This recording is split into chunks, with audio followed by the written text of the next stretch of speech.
এটা election commission বুঝে গেছে যে পশ্চিমবঙ্গে কি করতে হয় কি করতে হবে। ইলেকশন কমিশন গতি বাড়াক, পরিচ্ছন্নতা আনুক, মানুষ একদম প্রস্তুত। আপনি আপনার পরিচয় না দিয়ে মাস্ক আর ক্যাপ লাগিয়ে মাথায় এখানে বেরিয়ে গিয়ে সিআরএম ইউনিতে 10 জনকে জিজ্ঞেস করুন। আমি দায়িত্ব নিয়ে বলছি 10 জনই হয়তো পাবেন, 9 জন তো পাবেনই যারা বলছে no vote to Mamata. Commission বলছে যে ইতিমধ্যে 99% ফর্ম বিলি হয়ে গেছে। তৃণমূল বলছে এটা বিএলওদের দিয়ে একটা মিথ্যা অভিযোগ, মিথ্যা কথা বলানো হচ্ছে। তথ্য দিয়ে ইলেকশন কমিশনে করবে। तृणमूल कांग्रेस तो বাইরে एसआईआर करने नहीं दूंगी, लड़ाई होगा, ये होगा, सब बोले आंदोलन पूरा आंदोलन होगा। हाफ टाप बोलेनी, ममता बनर्जी निजे बोले 21 जुलाई कि पूरा घेराव हो जाएगा। तब घेराव कर देना चाहिए। इतना वेट क्यों कर रहा है आप लोग? स्वरूपनगर सह एकाधिक सीमांत दिए यहाँ सीओ का ऑफिस है, कम से कम यहाँ तो घेराव कर लीजिए। স্বরূপনগর সহ একাধিক জায়গায় দেখা যাচ্ছে যে লাইন দিয়ে মানুষ বাংলাদেশে ফিরছে, তাদের অনেকের পকেটেই দেখা যাচ্ছে ভারতীয় পরিচয়পত্র, আধার কার্ড ফার্ড নিয়ে তারা কিন্তু ফিরে যাচ্ছেন এসআইআর হচ্ছে বলে। ভারতের আধার কার্ড পকেটে নিয়ে বাংলাদেশে আমরা প্রথম থেকে বলছি, এর আগে পেট্রোল বন্ধ করবো যেদিন বলছিলাম নিউ মার্কেট ফাঁকা হয়ে গেছিল। এখনো বলছি পালা। আমার এলাকা নন্দীগ্রামের গড় চক্রবেড়িয়াতে 4টে ধরা পড়েছিল। আমাকে লোকাল ছেলেরা জিজ্ঞেস করলো কি করব, আমরা নৌকায় তুলে দাও। জেলে নিয়ে গেলে তো আমাদের ভাত খাবে, আমাদের ভাত খেতে দেবো কেন? আমাদেরও তো অনেক মানুষজন একবেলা খেয়ে একবেলা না খেয়ে ঘুমাতে যায়। আমরা আমাদের ভাত খেতে দেবো কেন এই লোকগুলোকে? ভাগ, পালা, इमीडिएट पाला। दादा आज जलपाईगुड़ी के माल में एक बीएलओ ने जो है सुसाइड किया है, लेकिन मुख्यमंत्री आरोप लगा रही इलेक्शन कमीशन पर कि दबाव की वजह से बीएलओ ने सुसाइड किया है। झूठा आरोप है। मैं वहां पता कर लिया, ये जो खुदकुशी है इसके लिए जिम्मेदार है ममता बनर्जी का जॉइंट वीडियो। उनका खिलाफ कार्रवाई होना चाहिए। यहाँ इलेक्शन कमीशन का कोई रोल ही नहीं है। आप जिसको एंगल करना चाहता है सीओ और सीईसी को, इसका कोई डायरेक्ट रोल ही नहीं है इसमें। कुछ ऐसी खबर आ रही वो जॉइंट वीडियो के पास गई थी, लेकिन उन्होंने मदद नहीं किया। ये ठीक है, उस जॉइंट वीडियो को पूछ लीजिए। इसका साथ इलेक्शन कमीशन का कोई रिलेशन ही नहीं है। ममता बनर्जी इसमें देखिए 12 स्टेट और यूनियन टेरिटरी में चल रहा है, कहां भी कुछ नहीं है। यहाँ क्यों ये सब कर रहा है? মানে লাস্ট উইকের দিকে যাচ্ছি, তো এই মাস চলে গেছে, মাঝখানে 2টি মাস আছে। অতএব এসব গল্প ছেড়ে দেন।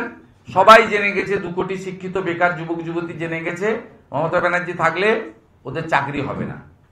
1 লক্ষের কাছাকাছি পরিযায়ী শ্রমিক এবং বাইরের রাজ্যে গিয়ে কাজ করা লোক জেনে গেছে মমতা যতদিন আছে আমাদের বাড়ির ভাত খাওয়া হবে না।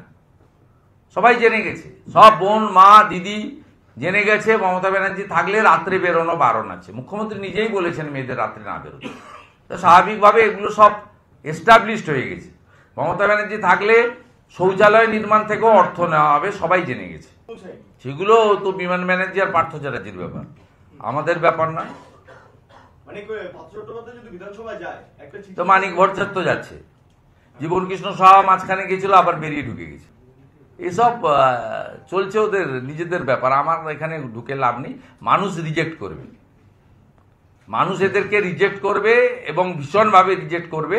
সফল এসআইআর এবং ইলেকশন কমিশন যেভাবে পশ্চিমবাংলায় ধরে ফেলেছেন, এই যে তন্ত্র, বিডিও ডিএম এদের যে তন্ত্র, এই যে বিডিও অফিসগুলোকে আইপ্যাক নিয়ন্ত্রণ করছে,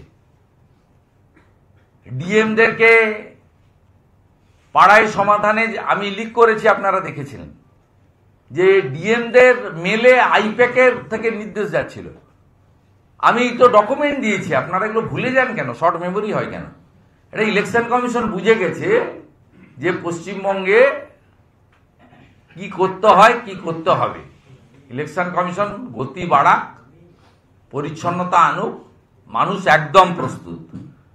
আপনি আপনার পরিচয় না দিয়ে মাস্ক আর ক্যাপ লাগিয়ে মাথায় এখানে বেরিয়ে গিয়ে সিআরএম ইউনিতে 10 জনকে জিজ্ঞেস করুন। আমি দায়িত্ব নিয়ে বলছি 10 জনই হয়তো পাবেন, 9 জন তো পাবেনই যারা বলছে নো ভোট টু মমতা। শুভেন্দুদা, কমিশন বলছে যে ইতিমধ্যে 99% ফর্ম বিলি হয়ে গেছে। তৃণমূল বলছে এটা বিএলওদের দিয়ে একটা মিথ্যা অভিযোগ, মিথ্যা কথা বলানো হচ্ছে। তথ্য দিয়ে ইলেকশন কমিশনে করবে। तृणमूल कांग्रेस तो বাইরে एसआईआर करने नहीं दूंगी, लड़ाई होगा, ये होगा, सब बोले आंदोलन पूरा आंदोलन होगा, हाफ टाप बोलेनी। ममता बनर्जी निजे बोले 21 जुलाई कि पूरा घेराव हो जाएगा, तब घेराव कर देना चाहिए। इतना वेट क्यों कर रहा है आप लोग? স্বরূপনগর সহ একাধিক সীমান্ত দিয়ে यहाँ सीओ का ऑफिस है, कम से कम यहाँ तो घेराव कर लीजिए। আমরা প্রথম দিন থেকে বলছি এর আগে পেট্রোল পাম্প বন্ধ করবো যেদিন বলেছিলাম নিউ মার্কেট ফাঁকা হয়ে গেছিল। এখনো বলছি পালা। আমার এলাকা নন্দীগ্রামের গড় চক্রবেড়িয়াতে 4টে ধরা পড়েছিল। আমাকে লোকাল ছেলেরা জিজ্ঞেস করলো কি করব, আমরা নৌকায় তুলে দাও। জেলে নিয়ে গেলে তো আমাদের ভাত খাবে, আমাদের ভাত খেতে দেবো কেন? আমাদেরও তো অনেক মানুষজন একবেলা খেয়ে একবেলা না খেয়ে ঘুমাতে যায়। আমরা আমাদের ভাত খেতে দেবো কেন এই লোকগুলোকে? भाग पाला, इमीडिएट पाला। झूठा आरोप है। मैं वहां पता कर लिया, ये जो खुदकुशी है इसके लिए जिम्मेदार है ममता बनर्जी का जॉइंट वीडियो। उनका खिलाफ कार्रवाई होना चाहिए। यहाँ इलेक्शन कमीशन का कोई रोल ही नहीं है। आप जिसको एंगल करना चाहता है सीओ और सीईसी को, इसका कोई डायरेक्ट रोल ही नहीं है इसमें। ये ठीक है, उस जॉइंट वीडियो को पूछ लीजिए। इसका साथ इलेक्शन कमीशन का कोई रिलेशन ही नहीं है। ममता बनर्जी इसमें देखिए 12 स्टेट और यूनियन टेरिटरी में चल रहा है, कहां भी कुछ नहीं है, यहाँ क्यों ये सब कर रहा है? 7 तक होने के लिए ये लोग इलेक्शन कमीशन बुझे গেছে যে পশ্চিমবঙ্গে কি করতে হয় কি করতে হবে। ইলেকশন কমিশন গতি বাড়াক, পরিচ্ছন্নতা আনুক, মানুষ একদম প্রস্তুত। আপনি আপনার পরিচয় না দিয়ে মাস্ক আর ক্যাপ লাগিয়ে মাথায় এখানে বেরিয়ে গিয়ে সিআরএম ইউনিতে 10 জনকে জিজ্ঞেস করুন। আমি দায়িত্ব নিয়ে বলছি 10 জনই হয়তো পাবেন, 9 জন তো পাবেনই যারা বলছে নো ভোট টু মমতা। শুভেন্দুদা, কমিশন বলছে যে ইতিমধ্যে 99% ফর্ম বিলি হয়ে গেছে। তৃণমূল বলছে এটা বিএলওদের দিয়ে একটা মিথ্যা অভিযোগ, মিথ্যা কথা বলানো হচ্ছে। তথ্য দিয়ে ইলেকশন কমিশনে করবে। तृणमूल कांग्रेस तो বাইরে एसआईआर करने नहीं दूंगी, लड़ाई होगा, ये होगा, सब बोले आंदोलन पूरा आंदोलन होगा, हाफ टाप बोलेनी। ममता बनर्जी निजे बोले 21 जुलाई कि पूरा घेराव हो जाएगा, तब घेराव कर देना चाहिए। इतना वेट